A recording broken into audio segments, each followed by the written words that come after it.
Yes, my people, I don't come again to update our mindset. As e dey hot now, Mazi Nnamdi Kanu don't drop another vital update from DSS custody. He don't send a very vital message to Biafran and Biafran agitators all over the world. So right now, this vital message when Mazi Nnamdi Kanu sent to Biafran and Biafran agitators all over the world, I wan bring up this message. But right now, if really you are the supporter of Nnamdi Kanu and also you are praying for his release, this is the right time for you to show it all. Only what you will do now, whenever you come across this video, don't forget to like, comment and share. Share am so that e go reach all Biafrans all over the world. Also at the same time, reach the supporters and those praying for the release of Nnamdi Kanu. Thank you as you share. Yes, so rising from a meeting with the proscribed IPOB leader Nnamdi Kanu, his brother Emmanuel Kanu said that the IPOB leader directed him to caution Biafra agitators and security agents to be security conscious, in days ahead of the Supreme Court judgment on the suit between him and the Nigerian government. He also added that Mr. Kanu and IPOB believed in peaceful restoration of Biafra through non-violence and should not be associated with anyone fomenting trouble in the southeast region and in Nigeria in general. BKO, what's your reaction to this? Yes, Kanu for some time has been dissociating himself from the violence that is happening in the southeast. Remember, in a handwritten letter, he put an end to that form of civil defense, civil disobedience that is called sit at home, which his group instituted in the first place. The first thing they did was to say, okay, there will be sit at home only on days that Nnamdi Kanu is brought to court. But in spite of IPOB's clear directive that sit at home should only be on days that Nnamdi Kanu is brought to court, the traditional ruler of Enugu Aguleri, one of the most respected traditional rulers in Nigeria today, Eze Chukwuemeka, Nnamdi Kanu agreed to put in writing his directive that there should no longer be sit at home at all in the southeast, whether on the days that is brought to court or on the days that is not brought to court.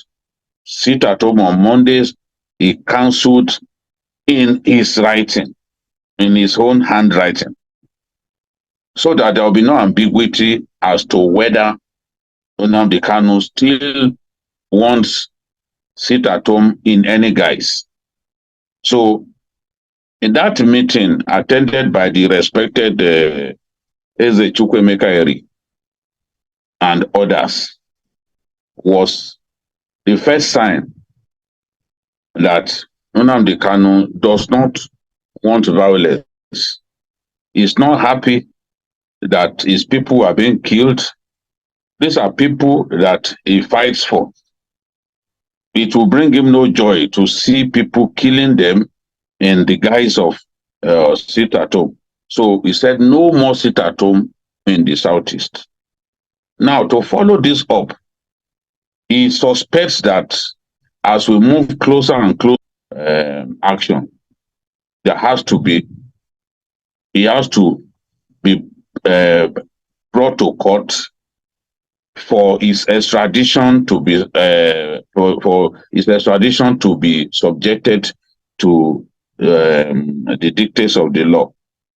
But in this case, the Nigerian government was not interested in any court case to validate his extradition. They forcibly brought him to Nigeria, and he won that case at the level of appeal.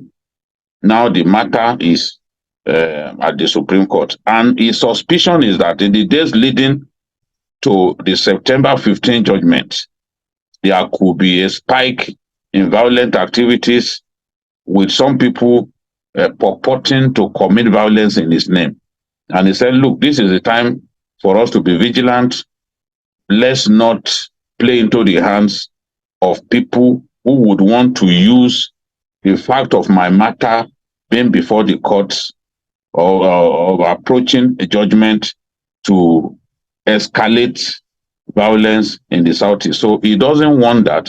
And he sent a message through his brother that they should tell his people to stay calm at this point and not get involved in any kind of violence that could be erroneously attributed to him. So this is the point that he's making. He's happy to patiently wait for that judgment day, and he will be happy to see the Southeast calm and in peace in the days leading to the judgment, so that no one will say, oh, it is Kanu supporters who are fomenting trouble because the judgment is near, because they are trying to twist the judiciary to give a judgment that is favorable to him. I think that, as I've always demanded, Kanu's matter can best be resolved through dialogue. It is not every matter that must be decided through the law courts. Kanu's matter can actually benefit from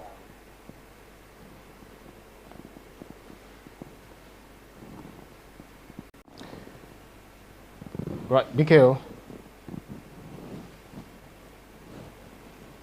a political solution. Nigerians and our people in the Southeast would do well to remain in Nigeria because they are useful in Nigeria, and I want to believe that in Nigeria they stand the chance to be whatever they want to be. I also reckon that there are many things that need to change in terms of embracing the people of the Southeast, making them feel that, look, they are not being punished for the civil war that happened more than 40 years ago. They have to be treated as people that we want as people of Nigeria. So my view is that, as the president promised during his campaign, he is going to find a political solution to the problems in the Southeast. The violence in the Southeast will naturally come down, and the Nnamdi Kanu matter will get a political solution. This is what I've always wanted. This is what I want to see. And in the fullness of time, I'm confident that we'll come to this. But Nnamdi Kanu has to also make concessions. He has to give up his armed struggle. He has to commit to the Nigerian state. And hopefully the charges will be dropped.